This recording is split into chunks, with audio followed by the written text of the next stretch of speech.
আসসালামু আলাইকুম। ঝর্ণাস কুকিং হাউজের আজকের আয়োজনে বৃষ্টির দিনে গরম গরম চায়ের সাথে পরিবেশনের জন্য একটি ভিডিওতে ৩টি মজার মজার রেসিপি একসাথে শেয়ার করব।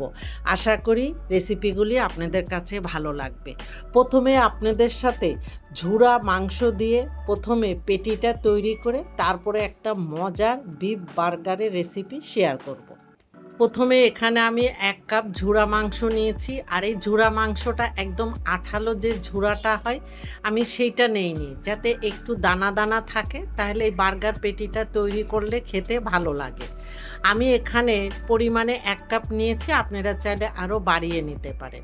এবার চুলায় একটি প্যান বসিয়ে ১ টেবিল চামচ রান্নার তেল বা বাটার দিয়ে একটু গরম করে নেব। তেল একটু গরম হয়ে গেলে এখানে 1/3 কাপ পেঁয়াজ কুচি দিয়ে পেঁয়াজ কুচিগুলিকে ভেজে নেব একটু সফট হওয়া পর্যন্ত। তবে খেয়াল রাখতে হবে কোনোভাবেই যেন পেঁয়াজগুলি লাল না হয়। পেঁয়াজগুলি যখন এরকম একটু সফট হবে তখন 1/4 কাপ ক্যাপসিকাম কুচি, 2টি কাঁচামরিচ এইভাবে কুচি করে কেটে নিয়েছি, চিলি ফ্লেক্স 1/4 চা চামচ, লবণ 1/2 চা চামচ বা স্বাদ মতো, গরম মশলার গুঁড়া 1/4 চা চামচ দিয়ে পেঁয়াজ ও ক্যাপসিকামের সাথে ভালো মতো নেড়ে মিশিয়ে 1 মিনিটের মতো ভেজে নিতে হবে। কিছুক্ষণ ভাজার পরে এখানে আগের থেকে রেডি করে রাখা ঝুরা মাংসগুলি দিয়ে এখন সব কিছু ভালো মতো নেড়ে মিশিয়ে একটু চেপে চেপে আরও 1 থেকে 1.5 মিনিটের মতো ভেজে নিতে হবে। এখানে আরও 2 কালারের ক্যাপসিকাম ও গাজর এরকম ছোট ছোট কুচি করেও ব্যবহার করতে পারেন। 1.5 মিনিট পরে আমার এই মিশ্রণটা রেডি। এখন এখানে আমি 1/2 কাপ সিদ্ধ আলু দিয়ে দিচ্ছি। আলুগুলি সিদ্ধ করে খুব ভালো মতো ম্যাশ করে নিয়েছি।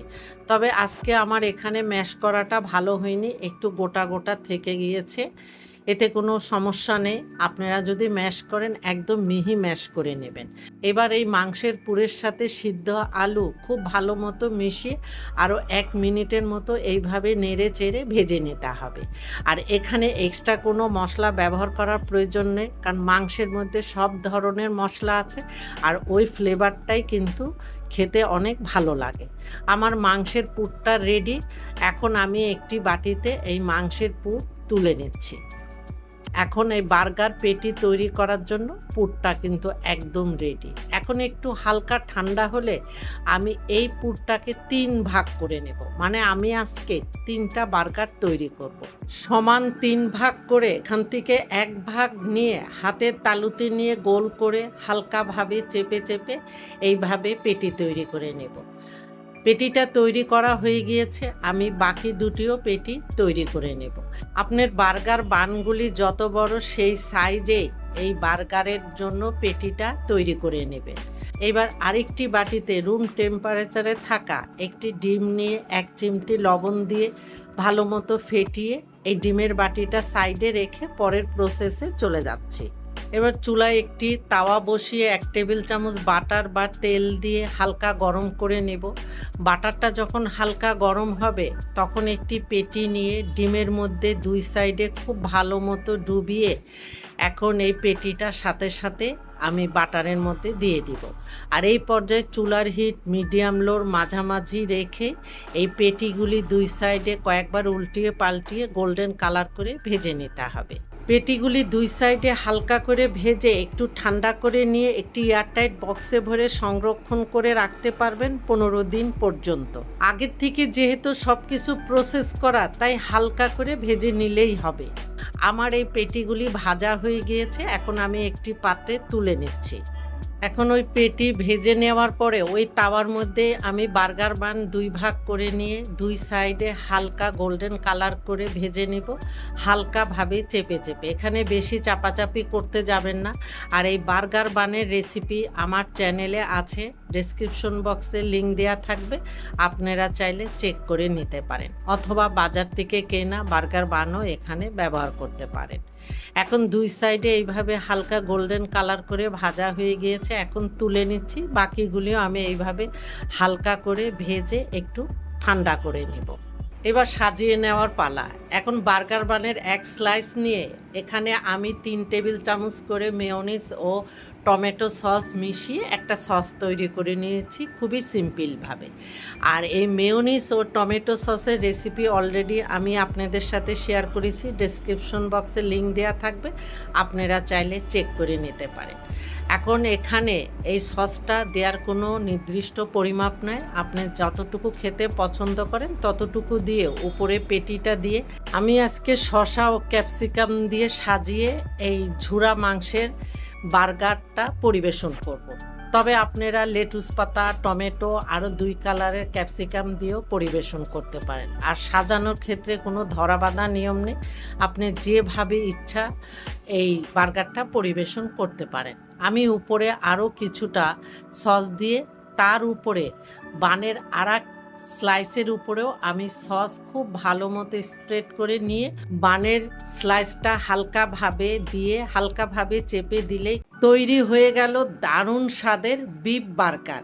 এখন কেটে সবার সাথে পরিবেশনের পালা। এবার আপনাদের সাথে দ্বিতীয় রেসিপিটি শেয়ার করব, আর তা হলো চিকেন পরোটা। আশা করি এই ভিডিওটিও আপনাদের কাছে ভালো লাগবে। প্রথমে এখানে আমি 300 গ্রাম বোনলেস চিকেন নিয়ে এইরকম ছোট ছোট কিউব করে কেটে নিয়েছি। তারপরে মাংসগুলিকে ভালো মতো ধুয়ে পরিষ্কার করে পানি ঝরিয়ে নিয়েছি। এখন মাংসের মধ্যে দিয়ে দিব রসুন বাটা 1 চা চামচ, দিয়ে দিচ্ছি আদা বাটা 1 চা চামচ, জিরার গুঁড়া 1/2 চা চামচ, গরম মশলার গুঁড়া 1/2 চা চামচ, সাদা বা কালো গোলমরিচের গুঁড়া 1/4 চা চামচ, লাল মরিচের গুঁড়া 1 চা চামচ বা স্বাদ মতো দিয়ে নিতে পারেন, টক দই 2 টেবিল চামচ, সরিষার তেল 1 টেবিল চামচ দিয়ে এখন মাংসের সাথে মশলাগুলি ভালো মতো নেড়ে মিশিয়ে নিতে হবে। আমি চামচ দিয়ে করছি, আপনারা চাইলে এই কাজটি হাত দিয়েও করে নিতে পারেন। মাংসের সাথে মশলা ভালো মতো মেশানো হয়ে গেলে এখানে আমি 1 চা চামচ কাশ্মীরি লাল মরিচের গুঁড়া ও স্বাদ মতো লবণ দিয়ে আবারও মাংসের সাথে মশলাগুলি ভালো মতো নেড়ে মিশিয়ে নিতে হবে।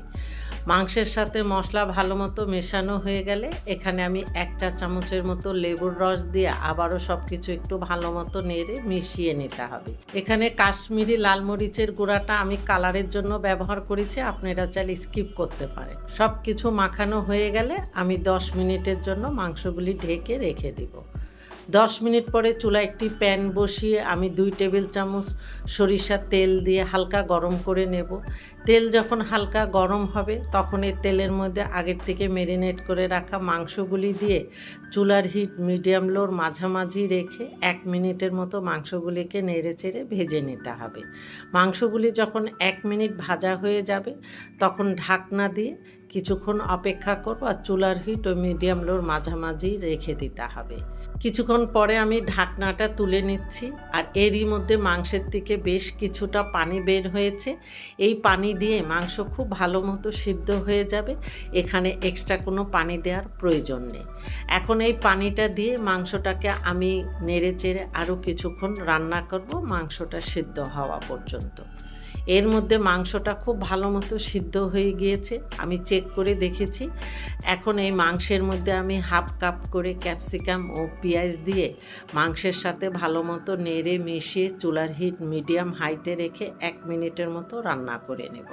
আর এখানে ক্যাপসিকামগুলি আমি লম্বা বা জুলিয়ান কাট করে কেটে নিয়েছি, আর পেঁয়াজগুলি একটু গোল গোল রিং করে কেটে নিয়েছি, এতে দেখতে অনেক ভালো লাগে। 1 মিনিট রান্না করার পরে আমার এই মাংসের মিশ্রণটা রেডি। আমি চুলাটা বন্ধ করে দিয়েছি। এখন এই মাংসের মিশ্রণ আমি একটি পাত্রে তুলে ঠান্ডা করে নেব। মাংসের এই মিশ্রণ ঠান্ডা হয়ে গেলে আমি পরের স্টেপে চলে যাচ্ছি। এবার পরোটা ভেজে নেওয়ার পালা। এই জন্য চুলায় একটি তাওয়া বসিয়ে আমি গরম করে নিয়ে এখন আমার ঘরে তৈরি করা ফ্রোজেন পরোটা দিয়ে আমি 2 সাইডে প্রথমে হালকা করে ভেজে নিয়ে তারপরে এখানে তেল, ঘি, বাটার আপনার পছন্দ মতো যে কোনো কিছু দিয়ে পরোটাটা 2 সাইডে লাল লাল করে ভেজে নিতে হবে। আমি ঘরে তৈরি করা ফ্রোজেন পরোটা ব্যবহার করছি, আপনারা চাইলে বাজার থেকে কেনা ফ্রোজেন পরোটাও এখানে ব্যবহার করতে পারেন। আর এইদিকে আমার প্রথম পরোটাটা ভাজা হয়ে গিয়েছে, আমি এখানে আরও 2টা পরোটা ভেজে নেব। পরোটাগুলি ভাজা হয়ে গিয়েছে। এখন একটু হালকা ঠান্ডা হলে পরোটার উপরে আগের থেকে রান্না করে রাখা চিকেনের পুর দিয়ে দিতে হবে। আর এখানে আপনার ইচ্ছা মতো চিকেনের পুর ব্যবহার করতে পারেন। এখন পরোটার নিচে আমি শর্মা পেপার দিয়ে পরোটাটা দুই সাইড থেকে হালকা করে একটু পেঁচিয়ে দিয়ে শর্মা পেপার দিয়ে পেঁচিয়ে দিতে হবে। শর্মা পেপার ছাড়াও কিন্তু পরোটাটা পেঁচিয়ে পরিবেশন করতে পারেন। এই তো তৈরি হয়ে গেল আমার ভীষণ মজার চিকেন পরোটা। আর এই পরোটাগুলি এমনিতে বা যে কোনো সস দিয়ে পরিবেশন করতে পারেন। সব শেষে তৈরি করে দেখাবো মাংস পিঠা। আর এই পিঠাটা কিন্তু রান্না করা মাংস দিয়েও তৈরি করে নিতে পারেন। প্রথমে পিঠার জন্য আমি পুরটা তৈরি করে নেব।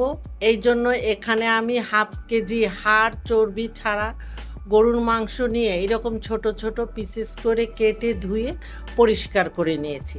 আর আজকের এই মাংসগুলি আমি প্রেসার কুকারে রান্না করে নেব। এই জন্য ধোয়া মাংসগুলি প্রথমে আমি প্রেসার কুকারে দিয়ে দিচ্ছি। এখন এর মধ্যে দিয়ে দিব আদা বাটা 1 চা চামচ, দিয়ে দিচ্ছি রসুন বাটা 1 চা চামচ, জিরা বাটা হাফ চা চামচ, ধনিয়া গুঁড়া হাফ চা চামচ, লাল মরিচের গুঁড়া 1 চা চামচ বা স্বাদ মতো দিয়ে নিতে পারেন, হলুদের গুঁড়া হাফ চা চামচ, লবণ স্বাদ মতো, আস্ত কালো গোলমরিচ 1/4 চা চামচ, লবঙ্গ 5 থেকে 6টি, সবুজ এলাচ 4টি, দারচিনি স্টিক 2টি, একটি তেজপাতা আমি মাঝখান দিয়ে ছিঁড়ে দিয়ে দিচ্ছি, জয়ত্রীর ছোট একটি পাপড়ি নিয়ে আমি গুঁড়া করে দিয়ে দিচ্ছি, রান্নার তেল 3 টেবিল চামচ দিয়ে এখন মাংসের সাথে সব মশলাগুলি ভালো মতো নেড়ে মিশিয়ে এবার মাংস সিদ্ধ হওয়ার জন্য এখানে আমি 1.5 কাপ পানি দিয়ে মাংসের সাথে ভালো মতো মিশিয়ে প্রেসার কুকারের ঢাকনাটা দিয়ে আমি প্রেসার কুকার সাথে সাথে চুলায় বসিয়ে দিয়ে 8 থেকে 10টা সিটি দিলেই মাংস পারফেক্টভাবে সিদ্ধ হয়ে যাবে।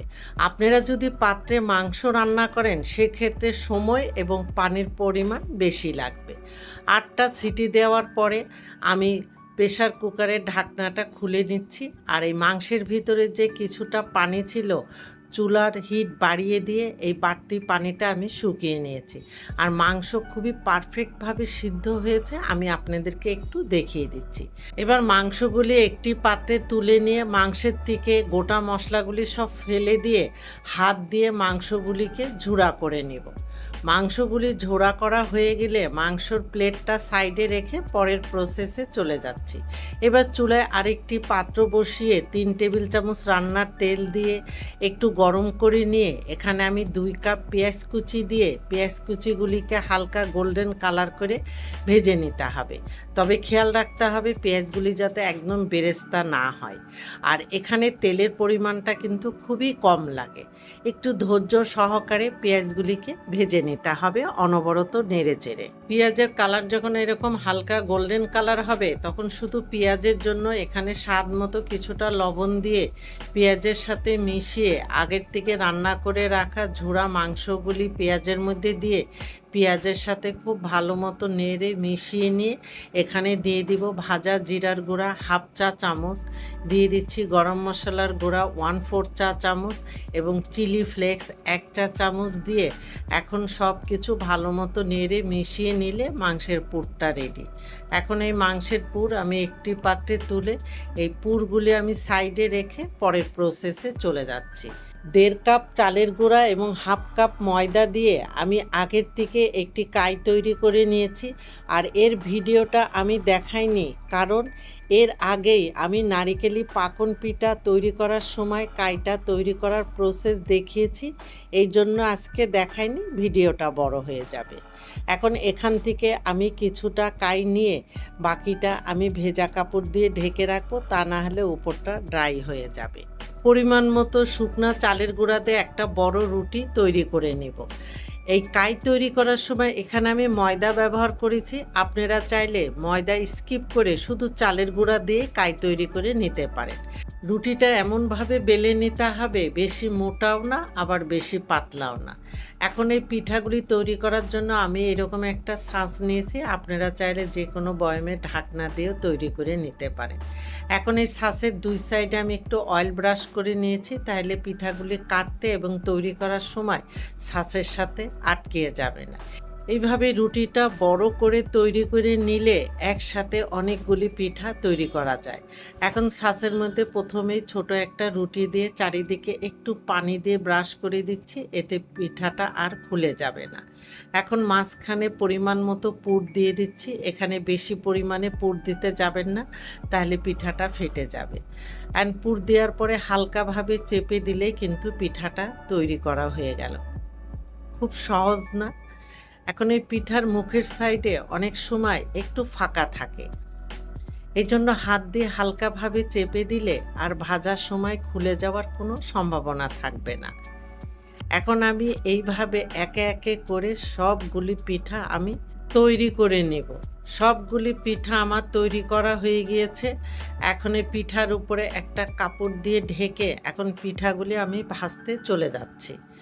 পিঠা ভাজার জন্য আগের থেকে চুলায় একটি প্যানে বেশ কিছুটা তেল দিয়ে আমি ভালো মতো গরম করে নিয়ে এখন চুলার হিট মিডিয়াম লোর মাঝামাঝি রেখে এখন এই তেলের মধ্যে একে একে করে কিছু আমি পিঠা দিয়ে দিব।